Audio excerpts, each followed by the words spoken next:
নয়াদিল্লিতে ভারতের রাষ্ট্রপতির সাথে সৌজন্য সাক্ষাৎ করবেন প্রধানমন্ত্রী শেখ হাসিনা। এ বিষয়ে আরও জানাতে রাষ্ট্রপতি ভবন থেকে যোগ দিচ্ছেন সহকর্মী ইশরাত জাহান উর্মি।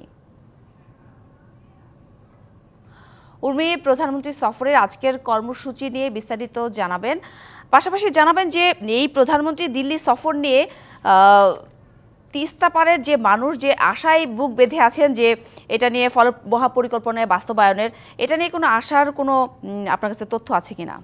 আপনাকে যদি একটু আমি বলি যে আজকে সারাদিনের কর্মসূচি আপনি জানতে চেয়েছেন। সারাদিনের কর্মসূচি আপনাকে আমি প্রথমে জানিয়ে দিতে চাই। আমরা এখন রাষ্ট্রপতি ভবনে আছি, যদি আমিও খুব পরিষ্কার আপনাকে হয়তো দেখাতে পাচ্ছি না ক্যামেরার কারণে, কিন্তু রাষ্ট্রপতি ভবন নিশ্চয়ই আপনি দেখতে পাচ্ছেন। এখানেই প্রধানমন্ত্রী আসবেন, ইতিমধ্যে তার সব সাজসজ্জা যেটি সেটি শুরু হয়ে গেছে। এখানেই তাকে গার্ড অফ অনার দেওয়া হবে।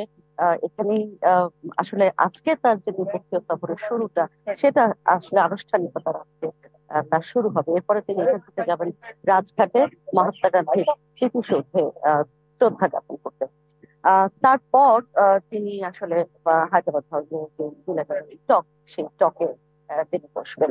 আপনি নিশ্চয়ই দেখতে পাচ্ছেন যে ইতিমধ্যেই কিন্তু যা যা আসলে আনুষ্ঠানিকতা যেগুলো একেবারে ফরমালিটি সব শুরু হয়ে গেছে।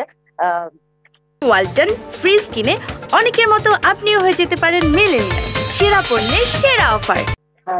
রাজঘাট থেকে তিনি আসলে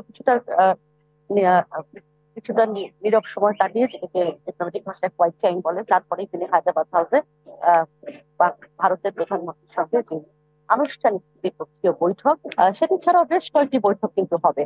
আমাদেরকে কাল সচিব জানিয়েছিলেন, পররাষ্ট্র সচিব জানিয়েছিলেন যে ডেলিগেশন লেভেলের বৈঠক হবে ছোট ছোট গ্রুপে অনেকগুলো বৈঠক হবে। এবং আপনার শেষ প্রশ্নটি দিয়ে আমি আসলে শেষ করতে চাই, যেটি বলছিলেন যে তিস্তা নিয়ে কি হতে পারে। তিস্তা নিয়ে আসলে কাল থেকেই আমরা জানাচ্ছি যে একটু অন্য রকমের এবার আয়োজনটি।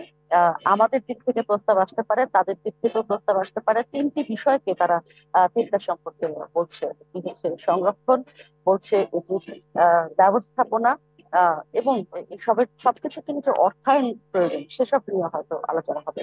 আমরা আসলে অপেক্ষা করছি হায়দ্রাবাদ হাউসে যে দ্বিপক্ষীয় বৈঠক এবং তারপরে জয়েন্ট স্টেটমেন্ট হবে দেশের প্রধানমন্ত্রী, তারপরে হয়তো আরো বিস্তারিত জানাবো। ধন্যবাদ উর্মি।